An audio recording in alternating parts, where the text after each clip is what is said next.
오늘은 하나님을 기쁘시게 하고 나를 살리는 찬양을 회복합시다 라는 제목으로 말씀 나누겠습니다. 오늘 우리가 함께 모여서 이 자리에서 예배를 드리고 있는데, 여러분 주보를 보시면 여기에 보면 예배 여러 요소들이 있죠. 보시면 경배와 찬양이 있습니다. 기도가 있죠. 그리고 신앙 고백도 있고, 또 성경을 읽는 것도 있고, 광고도 있고, 설교도 있고, 그 다음에 축도가 있습니다. 예배 모든 순서가 다 중요한데, 이 가운데 예배에 큰 두 가지 기둥이 있습니다. 바로 뭘까요, 여러분? 말씀과 찬양입니다.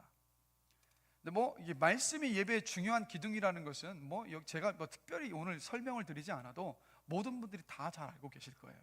여러분, 예배 시간에 목회자를 통해서 선포되는 말씀은 여러분 하나님의 말씀입니다. 하나님은 지금도 부족하고 연약하고 허물도 많고 오점도 많지만 사람을 통해서 당신의 메시지를 여전히 전하고 계시다라는 것. 그래서 제가 기도드리는 것은 여러분이 이 예배 자리에 오실 때마다 그냥 인간이 하는 메시지로 듣지 마시고, 하나님께서 지금 저 목사를 통해서 나에게 하시는 하나님의 음성으로 말씀을 들으신 여러분 되시기를 주님의 이름으로 축원합니다. 자, 이게 말씀이 예배의 중요한 한 가지 축이라고 한다면, 또 다른 하나가 뭐라고요? 찬양입니다. 근데 질문 드리고 싶어요. 찬양을 말씀만큼 중요하게 생각하십니까? 찬양은 뭐냐면 하나님께 예배드리는 자리에서 부르는 노래가 바로 찬양입니다. 그래서 찬양의 뜻이 뭐냐면 칭찬하며 높이다라는 뜻이에요. 그래서 우리가 부르는 찬양은 바로 노래로 하나님을 높여드리는 것, 그게 바로 여러분 찬양입니다. 그런데 여전히 제가 가만히 보면 말씀만큼 찬양을 많은 성도들이 중요하게 여기지 않는 것 같은 모습을 여전히 보고 있다는 거예요. 아직도 준비 찬양이라는 단어가 여전히 사용되고 있어요. 여러분, 준비 찬양이 뭡니까? 준비 찬양이라는 그 표현 안에 어떤 의미를 담고 있냐면, 이 찬양 다음에 이어질 다음 것을 위해서 준비하는 찬양이라는 뜻이에요. 한마디로 찬양이 들러리라는 그 인식이 준비 찬양이라는 단어 안에 깔려 있습니다. 그런데 여러분, 준비 찬양은 없어요. 준비 찬양은 존재하지 않고요, 오직 찬양만 있을 뿐입니다. 그래서 준비 찬양이라는 단어 사용하지 마십시오. 그냥 찬양만 있을 뿐이에요. 하나님을 높여드리는 찬양만 있을 뿐입니다. 그래서 가만히 예배 때 보면 제가 하나 또 질문 드릴게요. 언제 이 예배의 자리가 가득 찰까요? 그 시간상으로 본다면 언제 예배 자리가 가득 찰까요, 여러분? 자리가 말씀 시작할 때요. 근데 이거 잘못된 겁니까? 정상입니까? 비정상입니까? 이거 잘못된 거예요. 왜 말씀 시간이 되기 전에 가득 차야 되는 걸까요? 그 인식이 뭐냐면, 은연중에 우리 안에 어떤 인식을 가지고 있냐면, 지금은 찬양하는 시간이니까 늦어도 돼, 말씀이 예배에서 중요한 거니까 찬양 시간은 늦어도 돼라는 인식을 가지고 있어요. 준비 찬양이라는 단어를 사용하지 않는다고 해서 찬양의 가치를 인정하는 것이 아니라, 정말 찬양하는 시간도 예배에 있어서 말씀과 함께 더불어서 중요한 축이라고 정말 확신하고 있다면, 그러면 우리는 찬양하는 시간부터 예배를 드리기 시작한다는 거예요. 여러분, 이것을 기억하십시오. 우리가 찬양하는 그 시간부터 우리의 예배는 시작됩니다. 그래서 찬양하는 시간은, 하나님은요 어떤 예배를 기쁘게 받으시냐면 온전한 예배를 기쁘게 받으세요. 그럼 온전한 예배는 어떤 예배일까요? 찬양부터 축도까지 다 온전히 하나님께 드리는 그 예배가 온전한 예배예요. 그리고 하나님은 그 온전한 예배를 기쁘게 받으십니다. 그렇게 우리 효명교회 성도들 안에는 한 분도 찬양 시간에 늦지 마시고 찬양하는 시간부터 예배를 온전히 올려드리게 되기를 주님의 이름으로 간절히 기도합니다. 그래서 여러분, 예배 중요한 한 가지 축이 바로 찬양인데, 그럼 찬양이 왜 이렇게 중요하냐? 그 이유가 세 가지가 있습니다. 첫 번째는요, 하나님이 우리의 찬양을 기뻐하세요. 자, 우리 지구상에 가만히 보시면 수많은 부족과 민족과 나라들이 있는데요, 근데 여러분, 어떤 부족은 글자가 없는 부족이 있습니다. 그래서 제가 알기로는 그 인도네시아 같은 남태평양의 어떤 작은 부족은 자기들의 언어가 없어서 우리 한글을 자기들의 언어로 배우면서 그 문화를 기록하고 이끌어 간다는 그 뉴스를 본 적이 있는데, 글자가 없는 부족과 민족과 나라가 있을런지는 모르지만, 그런데 여러분, 노래가 없는 부족은 없어요. 노래가 없는 민족도 없고 노래가 없는 나라도 없습니다. 그러니까 모든 사람은요, 노래로 자신의 마음과 감정을 표현하는 것을 좋아합니다. 왜 그럴까요, 여러분? 하나님이 그렇게 만드셨기 때문이에요. 하나님이 우리를 노래하는 존재로 만드셨기 때문인데, 왜 노래하는 존재로 만드셨느냐? 오늘 본문 이사야 43장 21절을 보면 우리가 알 수 있습니다. 함께 다시 한번 읽어보겠습니다. 이 백성은 내가 나를 위하여 지었나니 나를 찬송하게 하려 함이니라. 아멘. 하나님이 왜 우리를 노래하는 존재로 만드셨느냐? 하나님을 찬양하도록 하시기 위해서 우리를 노래하는 존재로 만드셨어요. 그래서 하나님께서 사람을 만드신 목적은 뭐냐? 하나님을 찬양하도록 하시기 위해서. 그런데 여러분, 사람만 하나님을 찬양하는 게 아니에요. 하나님께서 만드신 모든 피조물이 하나님을 지금도요 찬양하고 있습니다. 자, 말씀 함께 보실까요? 시편 98편 4절 말씀입니다. 함께 읽겠습니다. 온 땅이여 여호와께 즐거이 소리칠지어다. 자, 누가 하나님을 찬양하고 있습니까? 온 땅이요. 시편 148편 3절에서 5절 말씀 함께 한 목소리 읽겠습니다. 해와 달아 그를 찬양하며 밝은 별들아 다 그를 찬양할지어다. 하늘의 하늘도 그를 찬양하며 하늘 위에 있는 물들도 그를 찬양할지어다.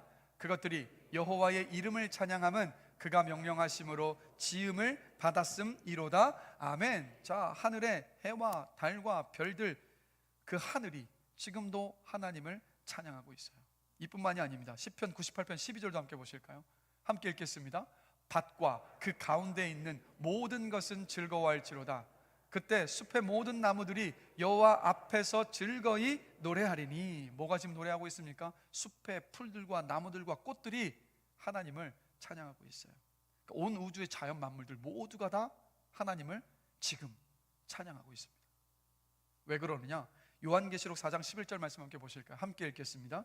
우리 주 하나님이여 영광과 존귀와 권능을 받으시는 것이 합당하오니 주께서 만물을 지으신지라. 만물이 주의 뜻대로 있었고 또 지으심을 받았나이다 하더라. 아멘. 이 말씀에서 뭐라고 말씀하고 있습니까? 오직 여러분 하나님만이 찬양받기에 합당하신 유일한 분이십니다. 그래서 하나님께 창조함을 받은, 지음을 받은 우리들의 목적은 뭐냐? 하나님을 찬양하는 것. 그리고 지금 이 순간도 모든 자연 만물들이 하나님을 찬양하고 있어요. 자, 그런데 이게 그냥 말씀에서만 이야기하고 있는 것이 아니라는 것을 저는 개인적으로 깊이 경험한 사건이 있었습니다. 제가 1999년 군대를 제대하고 잠시 미국에 있는 작은아버지 댁 6개월을 머물렀습니다. 여러분 잘 아시는 것처럼 이인로 선교사님께서 작은아버님이신데 당시에 당시에는 집사님이셨습니다. 안수 집사님이셨는데 간 경화 때문에 간 이식 수술을 받으셨습니다. 수술 후에 병문안을 갔어요. 근데 입원해 계시는 그 병실에 딱 들어서는 순간 그 작은아버지의 얼굴에 광채가 났습니다. 저는 제 인생 평생 가운데 그렇게 밝고 광채가 나는 빛나는 얼굴을 본 적이 없어요. 야, 오늘 왜 이렇게 광채가 날까? 너무 신기하더라고요. 그런데 조금 있다가 작은아버지와 대화를 나누면서 왜 그렇게 얼굴에 광채가 났는지를 제가 알게 됐어요. 그날 밤에요, 그 병실에 하나님께서 작은아버지를 찾아오신 거예요. 1시간 반 동안 대화를 나누신 거예요.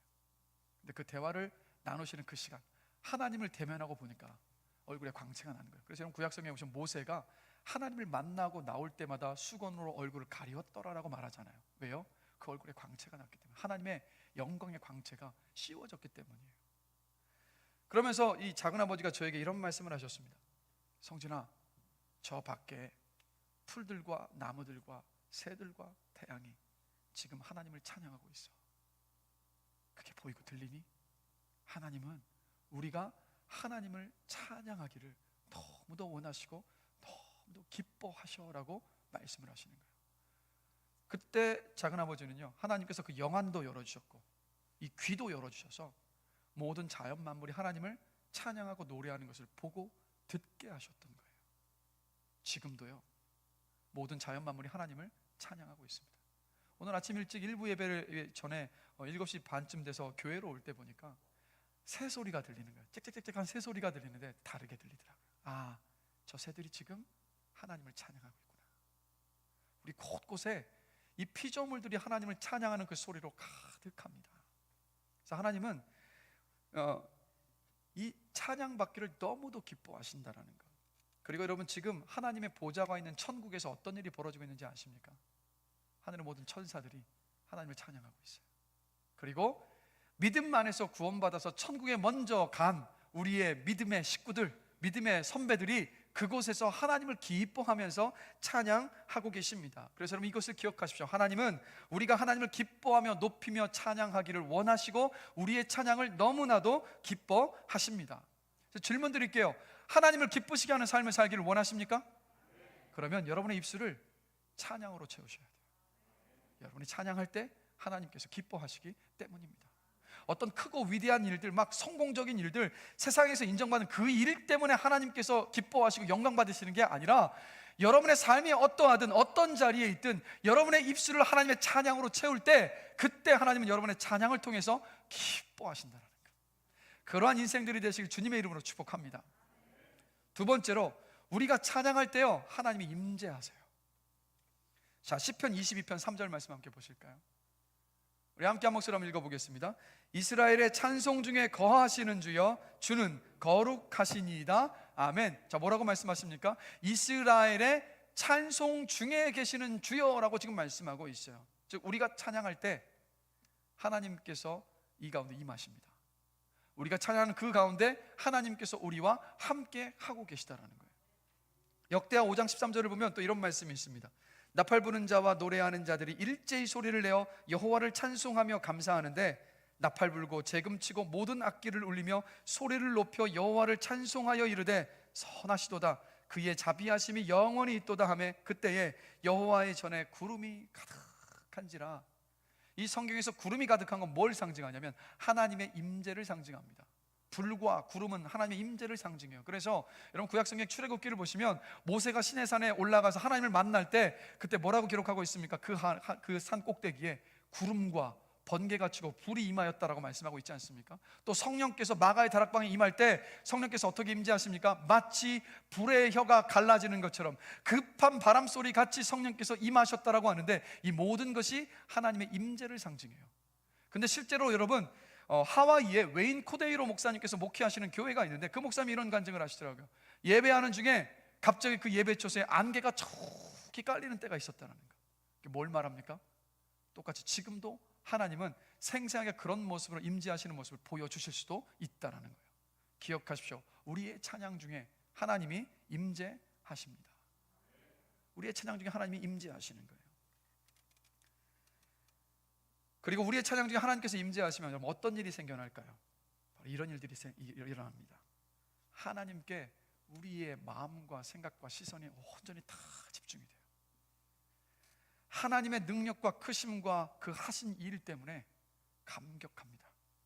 우리 내면 깊숙한 곳으로부터 기쁨과 평강과 사랑이 넘쳐납니다. 하나님 한 분만으로 만족함이라는 고백이 터져 나와요.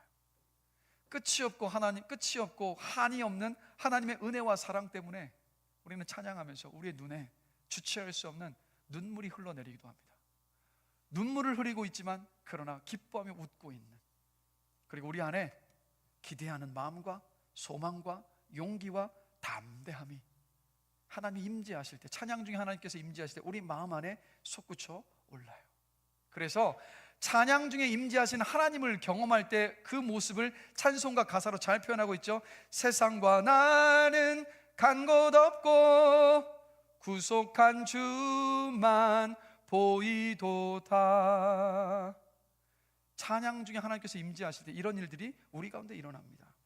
그래서 여러분 기억하십시오. 우리가 찬양할 때 하나님께서 임재하십니다. 그래서 예배 중에 중요한 것이 바로 찬양이에요. 그래서 매주 드리는 예배에서 하나님의 임재를 찬양 중에 경험하는 저와 여러분이 되기를 주님의 이름으로 간절히 축원합니다. 그리고 세 번째로, 찬양이 왜 중요하냐? 찬양은요, 말씀을 향한 우리의 마음을 활짝 열게 하기 때문입니다.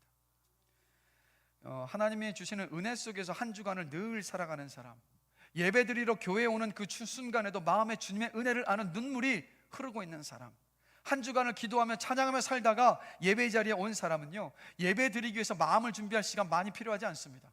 한 주를 그냥 주님과 함께 동행하고 은혜로 살아왔기 때문에 기도합시다 하면 그냥 깊은 기도가 터져 나오고, 찬양합시다 하면 기쁨의 찬양이 그냥 막 터져 나와요. 그러나 우리 대다수의 많은 성도님들 어떻습니까? 한 주간 멀리 가서 주님과 멀리 지내다 오고 나니까 하나님과의 마음의 거리가 먼 만큼 그만큼 예배를 드릴 때 준비하는 시간들이 필요하잖아요. 한 주일 동안 주의 말씀과 기도에 사로잡혔던 인생이 아니라 세상의 소식과 세상의 유행과 세상의 가치관을 따라서 정신없이 살다가 이 자리에 오고 보니까 우리 마음이 준비가 되어 있질 않아요. 하나님의 말씀을 받아들여야 되는데 말씀을 받아들일 수 없는 영혼의 각질이 끼어 있단 말이에요. 이 영혼의 각질을 벗어낼 때에 비로소 하나님의 그 생명의 말씀을 우리가 받아들일 수 있는데, 이 영혼의 각질을 벗어내게 하는 것이 무엇인지 아십니까? 그게 바로 여러분 찬양이에요. 찬양이 우리 영혼의 각질을 벗겨냅니다.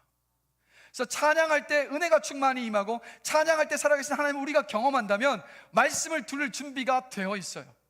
그래서 찬양 가운데 은혜를 받으면, 찬양 중에 하나님의 임재를 경험하면 이 강단에요 어느 누가 설지라도 그 시간에 선포되는 메시지 속에서 우리 모두는 은혜 받습니다. 은혜 받을 수밖에 없어요. 우리의 마음을 찬양이 활짝 열게 하기 때문에. 그래서 여러분, 중요한 것은 우리 찬양팀 모두가 다, 누가 되셨든 싱어가 됐든 악기를 연주하는 분이 되었든 인도자가 되었든 모든 찬양팀은 그래서 기도로 준비해야 하는 거예요. 찬양할 때 하나님께서 임재하시는데 우리가 어떻게 기도하지 않고 준비할 수가 있겠습니까? 찬양하는 자리는 그리고 내 실력을 드러내는 자리가 아니에요. 왜 그러냐면 찬양을 받으시는 분이 하나님이시기 때문입니다. 그래서 뜨겁게 기도하고 찬양하는 시간에 서야 돼요. 무엇보다도 찬양이 하나님의 임재의 통로이기 때문에 특별히 우리 찬양팀으로 섬기시는 모든 분들은 한 주일간 하나님과 동행하기를 힘써야만 합니다. 그러니까 은혜 받기 위해서 이 자리에 서는 것이 아니에요. 한 주일 동안 하나님과 동행하면서 은혜를 받고 그 주신 은혜 때문에 감격하며 감사하며 이 자리에 서서 악기로 하나님을 찬양하고 목소리로 하나님을 찬양하며 높이며 예배할 때, 찬양할 때, 그때 그 은혜가 함께 예배드리는 회중에게도 흘러가요. 그 은혜 속에서 회중이 마음을 열고 영혼의 각질이 벗겨지고 하나님의 말씀을 받아들일 수 있고 하나님의 임재를 경험하게 되는 겁니다. 그래서 여러분, 말씀을 전하는 목회자를 위해서도, 저를 위해서도 기도해 주셔야 하지만 찬양팀을 위해서도 끊임없이 기도해 주십시오. 이거요, 여러분을 위한 거예요. 여러분이 찬양팀을 위해서 중보하며 기도할 때, 그 찬양팀이 이곳에 와서 은혜의 찬양을 고백하며 함께 찬양할 때 여러분도 동일하게 하나님의 임재를 경험하게 되기 때문입니다. 그래서 우리 모든 찬양팀들에게 우리 격려의 박수 함께 하시면서, 먼저 격려의 박수 함께 하시겠습니다. 그리고 찬양팀을 위해서 꼭 중보해 주십시오. 저는 간절히 바라는 것은 우리의 예배 때마다 오늘의 찬양처럼, 오늘의 그 찬양하는 시간처럼 정말 하나님의 임재를 경험하는 귀한 찬양의 시간이 되기를 주님의 이름으로 간절히 축원합니다. 자, 여러분, 예배에서 말씀만 들으면 되지라는 생각 버리십시오. 예배를 드리는 모든 회중은요, 하나님께서 임재하시는 찬양의 시간을 소중히 여겨야만 합니다. 하나님께서 찬양을 기뻐하시기 때문이고, 우리의 찬양 중에 하나님께서 임재하시기 때문이고, 그리고 찬양이 우리 영혼의 각질을 벗겨내고 주의 말씀을 받을 수 있도록 준비시키기 때문입니다. 그래서 찬양하는 시간부터 늦지 마시고 온전히 예배하시는 여러분들이 되시기를 주님의 이름으로 간절히 축원합니다. 옆 사람 보시면서 우리 함께 이렇게 한번 고면합시다. 찬양하는 시간부터 온전히 예배드립시다. 다시 한번요, 찬양하는 시간부터 온전히 예배드립시다. 자, 그렇게 고백하신 그 옆 사람이 여러분의 증인입니다. 네. 다음 주에는 찬양하는 시간에 지금 앉아 있는 것처럼 모두가 가득 차서 찬양하는 시간부터 우리의 예배가 시작될 줄로 저는 기대하며 믿습니다.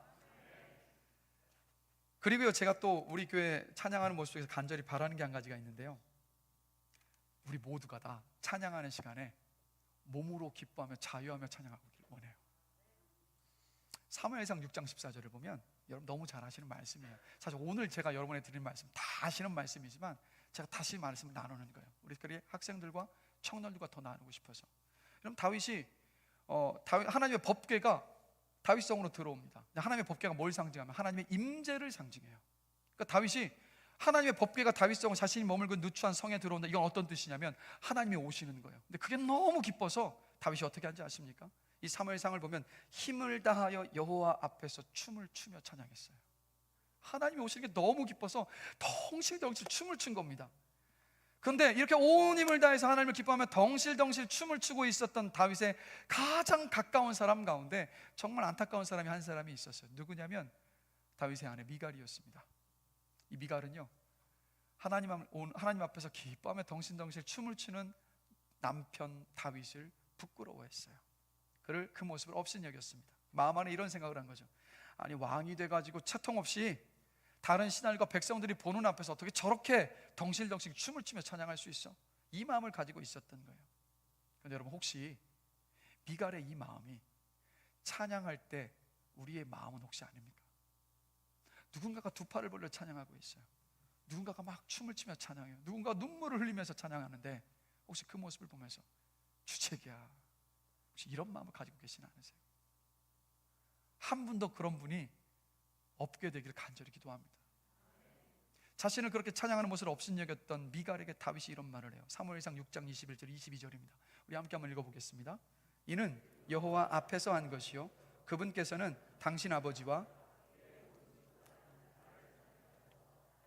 여호와의 백성 곧 이스라엘의 주꽃 삼으셨으므로 여호와 앞에서 춤추는 것이요 내가 이보다 더 낮아져 내 눈에까지 천하게 보일지라도 당신이 말한 이 계집종들에게는 내가 영광을 받을 것이요 아멘. 자, 빨간 글씨를 한번 잘 보십시오. 다윗이 뭐라고 말합니까? 이는 여호와 앞에서 한 것이요 내가 여호와 앞에서 춤추는 것이라. 다윗은요 사람 신경 쓰지 않았습니다. 자신의 찬양을 보고 들으시는 하나님만 의식하면서 기뻐 뛰며 찬양했던 거예요. 온몸으로 춤추며 찬양했습니다. 우리 찬양을 받으시는 분이 누구신가요? 하나님이십니다. 눈에 보이지 않으시지만 이 자리에 함께 계시는 우리 하나님이 우리의 찬양을 받으실 분이십니다. 그래서 옆 사람 신경 쓰시면서 옆 사람 의식하면서 체면 차리면서 찬양하지 마세요. 다윗처럼 기뻐 뛰며 몸으로 표현하며 그렇게 찬양할 수 있는 우리 모두가 되기를 원합니다. 저는요 우리 교회에 이런 가능성을 봤어요. 벌써 3년 전이더라고요. 1919년, 이게 1919년이래요 2019년 여름 전교인 수양. 1919년이면 언제입니까? 일제치하인데. 네, 성령님 도와주십시오. 2019년 여름에 전교인 수양회를 갔어요. 그때 유치부부터 초등학생, 중학생, 청년, 어른, 장년, 그리고 더 연세가 많으신 분들까지 그 자리에 참석했던 분들 다 기억하십니까? 1시간을 찬양했어요. 근데 어떻게 찬양했는지 아세요? 기뻐 뛰며 춤추며 다윗처럼 찬양했습니다. 지칠 줄 모르고 기뻐하며 찬양했었는데 저는 그때를 잊을 수가 없어요. 우리도 이렇게 찬양할 수 있지. 근데 저는 제 마음에 이런 소원이 있습니다. 왜 특별한 수련회 때만 그렇게 찬양해야 되는가? 우리가 모여서 주일날 드리는 모든 예배 때마다 정말 그렇게 기뻐 뛰며 찬양하는 우리 교회가 되기를 주님의 이름으로 간절히 기도합니다. 여러분들 그런 예배자가 되시기를 주님의 이름으로 축복합니다. 저와 함께 이렇게 한번 축복합시다. 기뻐 뛰며 춤추는 예배자가 되십시오. 반대쪽도 보시면서 기뻐 뛰며 춤추는 예배자가 되십시오.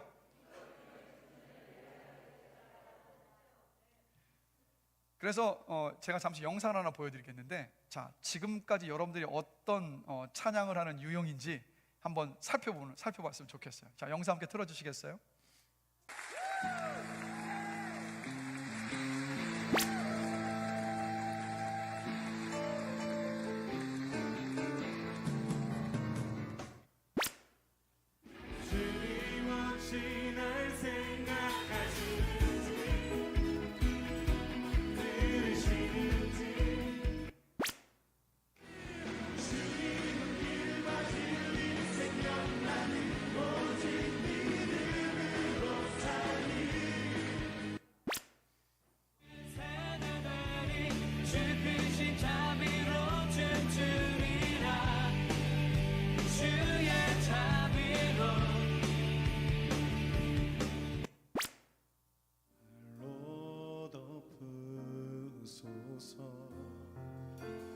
거친 파도가 향해 와도 예배합니다. 찬양합니다. 주님만 날 다스리소서. 예배합니다.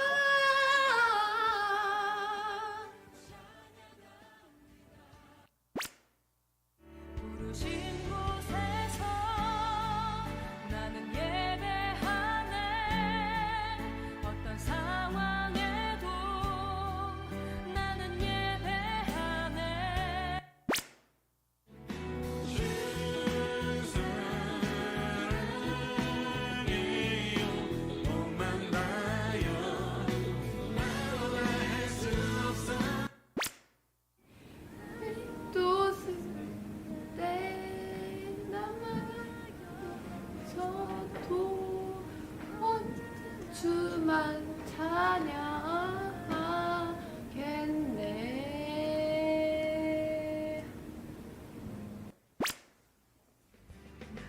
너는 담장 너머로 뻗은 나무 가지에 걸린 열매처럼 우린 멈출 수 없어. 여러분 몇 번이세요? 제가 가만히 생각해 보니까 우리 학생들 가운데 1번, 2번 유형이 좀 많은 것 같아요. 1번 유형이 뭘까요? 쭈구리 형이 1번이었고요 2번 유형이 집에 가고 싶다 형. 근데 이 쭈구리 형과 집에 가고 싶다 형을 제외한 나머지 3번부터 9번까지의 그 찬양하는 유형들이 여러분들이 되시길 주님의 이름으로 축복합니다. 여러분 몇 번인지 다들 본인의 모습 보셨죠? 보셨으면 자신의 모습을 봤으면 된 겁니다. 다음 주부터는 자신의 모습이 아닌 정말 주님께서 기뻐하시는 예배자로 예배를 드리신 여러분 되시길 다시 한번 주님의 이름으로 축복합니다. 그런데 여러분 이렇게 찬양의 시간에 그래서 여러분 다른 사람 눈치 보지 마십시오. 찬양하면서 기도가 나오면 기도하시면 돼요. 하나님의 은혜가 너무 사모되면 가슴에 손을 얹고 찬양하셔도 돼요. 또 내 이성과 경험을 뛰어넘는 하나님의 크심과 아름다우심과 사랑과 그 위대하심에 압도가 되면 두 팔을 들고 찬양해도 됩니다. 또 하나님의 은혜와 사랑이 너무 기쁘고 감격스러우면 몸으로 뛰면서 찬양해도 돼요. 자유하며 기뻐하며 찬양하는 우리 모두가 되기를 주님의 이름으로 간절히 축원합니다. 왜요? 하나님만이 우리가 신경 써야 할 유일한 분이시기 때문에. 그래서 저 다음 주가 기대가 됩니다. 여러분이 어떻게 찬양하실지. 여러분 이렇게 성전 안에서 예배를 드릴 때 우리가 이렇게 기쁨으로 주님을 찬양을 해야 돼요. 막 기뻐 뛰며 찬양하며 춤추며 찬양을 해야 되는데, 그런데 여러분 우리는 성전에서만 찬양하는 것이 아니에요. 우리 성전에서의 찬양은 삶에서의 찬양으로 이어져야만 합니다. 왜 그러느냐? 히브리서 13장 15절 말씀 함께 보실까요? 우리 함께 한 목소리 힘차게 한번 읽어보겠습니다. 그러므로 우리는 예수로 말미암아 항상 찬송의 제사를 하나님께 드리자. 이는 그 이름을 증언하는 입술의 열매니라. 아멘. 하나님께서 뭐라고 말씀하세요? 우리는 예수 그리스도로 말미암아 하나님을 알고 하나님을 믿고 섬기는 하나님의 자녀가 되었으니 항상 언제든 찬송의 제사를 하나님께 드리라라고 지금 말씀하고 있어요. 자, 이번 한 주를 돌아보시면서 찬양의 제사를 하나님께 올려 드리셨습니까? 여러분의 그 삶 속에서 어떠셨어요? 세상에 가요를 더 많이 들으셨습니까? 하나님의 찬양을 더 많이 부르셨습니까?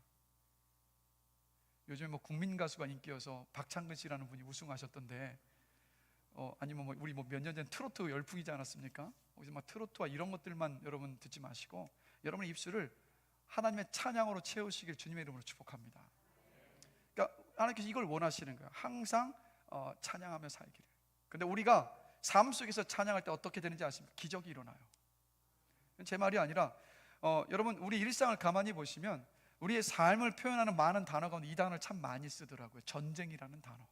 그래서 입시를 준비하는 학생들을 가리켜서 뭐라고 얘기하면 입시 전쟁을 치른다라고 하죠. 또 집안에서 부부끼리 부부싸움이 일어나면 뭐라고 표현합니까? 몇 차 세계 대전이 일어났다고 이야기를 하잖아요. 그리고 직장에서 어떤 권익을 보장받기 위해서 또 투쟁이라는 단어를 씁니다. 또 믿음을 지켜나가는 신앙생활도 뭐라고 표현합니까? 영적 전쟁이라는 표현을 씁니다. 또 우리의 삶을 가리켜서 삶은 전쟁터다, 삶은 전쟁이다라는 표현도 씁니다. 뭘 말합니까? 여러분 이 삶이 사실 가만히 돌아보면 치열하다고요. 정말 전쟁터와도 같아요. 그래서 전쟁터 같은 삶과 믿음을 지켜나가는 영적 싸움에서, 영적 전쟁에서 승리하느냐 패배하느냐가 우리의 인생에서 너무나도 중요한 거 다들 잘 아시잖아요. 그런데 이 전쟁을 이기는 능력이 어디에 있느냐? 바로 여러분 찬양에 있습니다. 여러분 역대하 20장을 보면 여호사밧 왕이라는 왕이 나와요. 근데 이 여호사밧 왕이 남유다의 왕이었는데 왕으로 있을 때 모압과 암몬과 마온 세 개 나라의 연합군이 남유다를 침공해 왔습니다. 침략해 왔어요. 근데 여호사밧은 자신이 가지고 있는 병력이 얼마인지, 무기가 어떤지 계산해 볼 필요조차 없었어요. 왜 그런지 아십니까? 이건 그냥 싸우기도 전에 진 전쟁이 분명했기 때문에. 그런데 오히려 이런 상황이 여호사밧에게 복이 됐습니다. 왜냐하면 병사를 의지할 수도 없고 무기를 의지할 수도 없어서 하나님만 의지할 수밖에 없었기 때문에, 그래서 여호사밧은 많은 고민하면서 하나님 앞에 무릎 꿇지 않았습니다. 그냥 세계 연합군이 쳐들어온다는 그 소식을 듣자마자 그냥 하나님 앞에 나가서 무릎 꿇었고 온 남유다 백성들에게 금식을 선포하면서 함께 기도하기 시작했습니다. 역대하 20장 3절과 4절 말씀입니다. 함께 한번 읽어보겠습니다. 여호사밧이 두려워하여 여호와께로 낯을 향하여 간구하고 온 유다 백성에게 금식하라 공포하며 유다 사람이 여호와께 도우심을 구하려 하여 유다 모든 성읍에서 모여와서 여호와께 간구하더라. 의지할 데가 없어서 하나님만 찾게 되는 그 상황은요, 불행을 가장한 놀라운 행운이고 은혜이고 복입니다. 금식을 선포한 여호사밧은 앞장서서 간절히 하나님께 기도했습니다. 여호사밧은 성경에 나오는 가장 아름다운 기도를 이때 하나님께 올려드렸어요. 역대하 20장 12절입니다. 함께 읽어보겠습니다. 우리 하나님이여, 그들을 징벌하지 아니하시나이까? 우리를 치러 오는 이 큰 무리를 우리가 대적할 능력이 없고 어떻게 할 줄도 알지 못하고 오직 주만 바라보나이다. 아멘. 어떤 기도였어요? 오직 주만 바라봅니다. 다른 것 보지 않고 오직 주만 바라보는 사람에게 가장 빠른 기도 응답이 오는 것은 당연하지 않습니까? 하나님께서 여호사밧의 기도에 신속하게 응답하셨어요. 역대하 20장 17절입니다. 함께 읽겠습니다. 이 전쟁에는 너희가 싸울 것이 없나니 대열을 이루고 서서 너희와 함께한 여호와가 구원하는 것을 보라. 하나님 이렇게 빨리 응답하셨어요. 그런데 여러분, 이 응답은요, 가만히 보시면 큰 믿음을 요구하는 응답이었습니다. 전쟁터에 나가서 아무것도 하지 말라고 하는 것이었기 때문에, 전쟁터에 나가서 아무것도 하지 말고 단지 하나님께서 하시는 것을 보라고 말씀하셨기 때문에 큰 믿음을 요구하는 응답이었습니다. 혹시 이 자리에 어떤 분 이렇게 생각하시는 분이 계실지도 모르겠어요. 할렐루야라고, 하나님이 다 하신대잖아, 할렐루야라고 생각하시는 분이 계실런지 모르겠는데, 근데 입장 바꿔서 생각해 보십시오. 여러분이 여호사밧 왕이 돼서 전쟁터에 있다고 한번 생각해 보십시오. 할렐루야가 나오시겠습니까? 당장 칼과 창과 방패를 들고 나를 죽이려는 적군 앞에 서서 아무것도 하지 않고 가만히 서서 하나님의 일하심을 봐야 되는 것보다 더 큰 믿음을 요구하는 것이 여러분 어디에 있겠어요?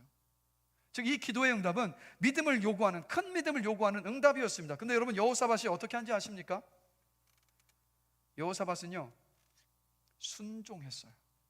분명히 아무것도 할 수 없는 것이 너무도 감사한 일이 맞습니다. 그러나 아무것도 하지 말아야 한다는 것 자체가 너무도 두려운 일이었지만 그럼에도 불구하고 여호사밧은 순종했어요. 그래서 다음날 여호사밧이 어떻게 하냐면 대열을 이루고 팔짱을 끼고 선 다음에 그래, 하나님께서 어떻게 하시나 보자, 이렇게 서 있지 않았어요. 자신의 병사들을 대열을 이루어서 적지를 향해서 걸어가게 하는데 어떻게 하는지 아십니까? 가장 앞에 찬양대를 세웠어요. 그리고 뒤에 병사들, 중무장한 병사들을 세워서 적지를 향해서 걸어가게 했습니다. 그런데 이 대열이 이상한 대열이잖아요. 왜 이상합니까? 이 대열은요, 전쟁에서 승리하고 이기고 돌아올 때의 대열이란 말이에요. 전쟁에서 이기면 어떻게 합니까? 맨 앞에 군악대가 서서 전쟁의 승리를 찬양하며 높이며 노래하면서 그 뒤를 따라서 장수들과 병사들이 들어오면 온 왕과 그리고 백성들이 다 도열에 서서 박수치면서 환영하는 게 바로 개선식 아니겠습니까? 근데 지금 여호사밧은 전쟁터에 나가고 있는데 개선식에 들어오는 그 대열을 가지고 지금 그 적군을 향해서 걸어가고 있었던 거예요. 여호사밧이 여러분 왜 이랬을까요? 여호사밧이 이랬던 이유는요, 이미 전쟁에서 승리했다는 신앙의 고백을 하고 있었던 겁니다. 칼과 창과 방패로 나가지 않고 승리의 찬양을 확신하면서 지금 찬양 부르면서 나가고 있었던 거예요. 전쟁을 시작하기도 전에 이미 이겼다고 찬양하고 그 전쟁을 치르고 있었던 겁니다. 그래서 여호사밧의 군대가 이렇게 승리를 확신하며 찬양하며 앞으로 나가자 하나님의 약속이 거짓말처럼 눈앞에 펼쳐지기 시작합니다. 역대하 20장 23절입니다. 함께 한 목소리를 읽겠습니다. 곧 암몬과 모압 자손이 일어나 세일산 주민들을 쳐서 진멸하고 세일 주민들을 멸한 후에는 그들이 서로 쳐 죽였더라. 어떤 일이 일어났습니까? 적군들이 서로를 보지 못한 채 서로를 죽이면서 자멸해버린 거예요. 하나님이 기적을 보여주신 겁니다. 여러분, 우리가 인생을 살면서 여러분의 눈에 보이는 세상이 전부라고 살아가시면 안 돼요. 눈에 보이지 않는 영적인 세계가 존재합니다. 하나님께서 일하시는 세계가 있고, 그리고 끊임없이 우리를 공격하는 마귀가 일하고 있는 보이지 않는 세계가 존재합니다. 그래서 우리의 신앙생활은, 우리의 믿음 생활은 매일이 치열한 영적 싸움이라는 것. 끊임없이 마귀가 우리를 유혹하거든요. 왠지 아십니까? 우리가 예배의 자리에 가려 할 때마다, 성경을 읽으려 할 때마다, 기도하려 할 때마다, 찬양을 부르려 할 때마다 아니면 말씀을 배우려 할 때마다 마귀는 끊임없이 우리를 공격한다고. 왜 그런지 아십니까? 우리가 하나님 아버지 앞에 나가면, 하나님을 만나고 나면 어떤 두려움도 우리를 흔들 수가 없고, 확신과 용기와 담대함을 가지고 그 삶을 살아갈 것을 너무도 잘 알기 때문에 끊임없이 마귀는 우리를 흔들고 있다라는 거예요. 자, 한번 생각해 보십시오. 예배드리러 가려고 할 때마다, 기도하려고 할 때마다, 또 말씀을 읽으려 할 때마다 왜 그렇게 일들이 많이 생길까요? 막 갑자기 기도하려고 할 때면 이상하게 평소에 생각이 안 났던 해야 될 일들이 왜 그때 생각이 나는지, 가스불은 껐는지 생각이 날 때도 있고, 또 뭐 제자반이라든가 성경을 공부하러 가려고 할 때마다 마음에 늘 이런 갈등이 있지 않습니까? 야, 오늘은 과제 덜했으니까 가지 말자. 예배 드리러 올 때마다 우리는 이런 생각에, 마음의 생각을 가질 때가 얼마나 많습니까? 몸이 피곤하니까 오늘은 쉬자. 건강해야 주님 섬길 수 있잖아. 학생의 본분은 공부야. 시험 기간이니까 오늘은 시험 공부하고 예배는 건너뛰자. 다음에 드려도 되는 거니까. 이런 생각들을 우리 안에 끊임없이 일어나지 않습니까? 근데 여러분, 이게 우리의 생각이 아니라는 거예요. 마귀가 툭툭 던져주거든요. 그래도 괜찮아, 그래도 괜찮아라고. 근데 여러분, 마귀가 우리를 너무 잘 알고 있기 때문에 이런 유혹들을 툭툭 던집니다. 우리가 어떤 어려움에도 굴하지 않고 하나님 아버지 앞에 나가면 회복되고 용기와 소망을 얻고 자유하게 될 것을 알기 때문에, 그래서 끊임없이 방해하고 여러분 공격합니다. 그런데 여러분, 이 마귀의 유혹과 공격을 이겨내는 무기가 바로 뭐냐면, 그게 바로 여러분 찬양입니다. 그게 바로 찬양이라고요. 우리가 찬양할 때마다 여호사밧의 그 일들에 보이는 것처럼 마귀의 눈이 멀어버립니다. 우리가 찬양하면 마귀의 세력이 힘을 잃어버립니다. 기도가 되지 않을 때, 말씀을 읽기가 너무도 힘들 때, 예배에 올 때 의심이 나고 뭔가 마음 안에 갈등이 생겨날 때, 말씀을 배우러 가는 그 자리에 가지 말아야 하는 어떤 갈등들이 끊임없이 생겨날 때, 여러분의 입술을 찬양으로 채우십시오. 그 영적 싸움에서 이기게 할 능력이 바로 찬양입니다. 그래서 이번 한 주도 한번 돌아보세요. 여러분 신앙 가운데 흔들리는 그 순간, 만약에 여러분의 입술에 찬양이 담겨져 있었다면 그때 여러분 흔들리지 않을 수 있었어요. 이겨낼 수 있었습니다. 자, 간절히 바라는 것은 여러분의 입술을 찬양으로 채우게 되시길 간절히 축원합니다. 그리고 더불어서 이 세상을 잘 보세요. 코로나 때문에요, 두려움을 가지고 사는 사람들이 너무 많아요. 그리고 다가오지 않은 상황과 미래 때문에 또 두려움에 염려하고 불안해하는 분들도 참 많습니다. 인생의 짐이 무거워서 지치고 낙심하는 분들도 많아요. 근데 여러분 기억하세요. 찬양이 두려움을 몰아냅니다. 찬양이 인생의 무거운 짐을 이겨내게 합니다. 찬양할 때 우리의 생각과 시선이 하나님께로 고정되기 때문이에요. 우리가 찬양할 때 그 찬양 중에 하나님께서 임재하시기 때문입니다. 동남아시아의 한 나라에서 선교하시는 권엽 선교사님의 이 고백인데요, 어떤 나라인지는 정확히 알려주지 않더라고요. 아마도 모슬렘 국가이고 그것이 드러나면 안 되니까. 근데 선교지의 세계 역사에 기록될 만한 큰 지진이 일어났습니다. 지진 때문에 선교사님의 아내와 아이들 모두가 다 두려움에 떨었어요. 내가 죽기 위해 이곳에 왔으니까 이거 두려워하지 말고 복구하는 데 힘쓰고 사람들을 위로하고 함께 기도하자, 이런 마음을 가지고 있었음에도 불구하고 여진이 일어날 때마다 두려움에 벌벌 떨게 되는 거예요. 그런데 그때 선교사님이 가족들과 함께 어차피 죽을 거라면 우리 찬양하다 죽자라는 이 마음을 가지고 주 예수여 은혜를이라는 찬송을 부르기 시작을 합니다. 근데 찬송가 5절을 부르는데 5절 가사가 이래요. 내 마음에 임하신 주여 성령 늘 계신 줄 믿습니다. 큰 은사를 나에게 부어주사 주 섬기게 하옵소서. 주 예수여 충만한 은혜 내 영혼에 부으소서. 주 예수만 나의 힘되고 내 만족함 됩니다 라는 찬양을 부르는데, 이때요 하나님의 임재하시며 놀라운 그 은혜가 선교사님과 가족 위에 충만히 부어진 거예요. 그 순간 하나님의 품에 안겨 있는 것처럼 편한 상태가 되었다고 고백하시더라고요. 그리고 선교사님과 선교사님의 사역과 선교사님의 가족을 위해서 지금도 기도해주고 계시는 수많은 기도하는 이들의 그 얼굴이 떠오르면서 두려움이 아니라 담대함을 가지고 그 시간들을 이겨낼 수 있었노라고 고백하시더라고요. 우리도 똑같습니다. 찬양이 불안과 염려를 몰아냅니다. 찬양이 두려움을 몰아냅니다. 우리의 찬양 중에 기적이 일어납니다. 그럼 하나 질문을 드릴게요. 믿음의 반대말이 뭘까요? 믿음의 반대말이 뭐죠? 불신이요? 아닙니다. 믿음의 반대말은 불신이 아닙니다. 믿음의 반대말은 두려움입니다. 여러분 지금 두려우세요? 어떤 일이 되든 두려움 가운데 계시다면 여러분 하나님을 믿고 있지 않으신 거예요. 믿음의 반대말은 두려움이고, 이 두려움을 이기고 우리의 시선과 마음의 생각을 하나님께 온전히 고중해서 온전히 믿음의 사람이 되게 하는 능력, 그게 바로 찬양입니다. 그러기에 두려움이 여러분의 삶을 흔들고 있다면, 미래에 다가오지 않을 미래 때문에 불안과 염려 때문에 막 요동치고 있다면, 내 인생의 무거운 짐을 내가 지고 갈 힘과 능력이 없어서 없는 것처럼 좌절하고 낙심하는 마음이 들고 있다면, 여러분의 입술을 하나님을 높이고 찬양하는 그 찬양으로 채우게 되시기를 주님의 이름으로 간절히 축원합니다. 그래서 여러분, 여호사밧의 이 사건을 통해 보면 찬양은요, 결과에 대한 반응이 아니에요. 일을 시작하기도 전에 이미 승리하게 하신 하나님께 드리는 감사의 노래가 바로 여러분 찬양입니다. 하나님이 응답해 주시면 찬양하겠습니다 라고 하지 마시고, 이미 승리하게 하신 줄 믿습니다라는 믿음의 고백을 담아서 찬양하시는 여러분들이 되시길 주님의 이름으로 기도합니다. 그럴 때 여러분의 그 찬양 속에서 하나님은 여러분의 인생에 반드시 여호사밧에게 그러셨던 것처럼 기적을 일으키십니다. 여러분, 찬양을 통해서 하나님의 기적을 보며 하나님의 기적 속에서 살아가신 여러분 되시기를 주님의 이름으로 축복합니다. 이 시간도 옆 사람을 보시면서 함께 우리 축복하며 권면하기를 원합니다. 찬양 중에 하나님의 기적이 임합니다. 반대쪽도 보시면 찬양 중에 하나님의 기적이 임합니다. 찬양하며 삽시다. 찬양하며 사신 여러분 되시길 다시 한번 주님의 이름으로 축복합니다. 말씀을 마무리하겠습니다. 이 세상에 많은 장르의 노래가 있습니다. 트로트, 발라드, 포크송, 아이돌 뮤직, 재즈, 힙합, 락, 팝송, 수많은 장르들이 있죠. 여러분, 우리가 예수를 믿고 난 다음에는요, 찬양이라는 새로운 장르가 우리의 인생의 노래 목록에 추가가 되는 거예요. 그런데 예수를 믿는 우리에게 선택권이 있어요. 어떤 노래를 부를 것인지, 세상의 노래를 부를 것인지, 하나님을 찬양하는 찬양을 부를 것인지. 여러분, 세상의 노래는요, 부르고 나면 잠시 우리의 마음을 시원하게 해주기도 합니다. 또 우리 안에 뭐 헛헛한 마음들에 잠시 위로를 주기도 해요.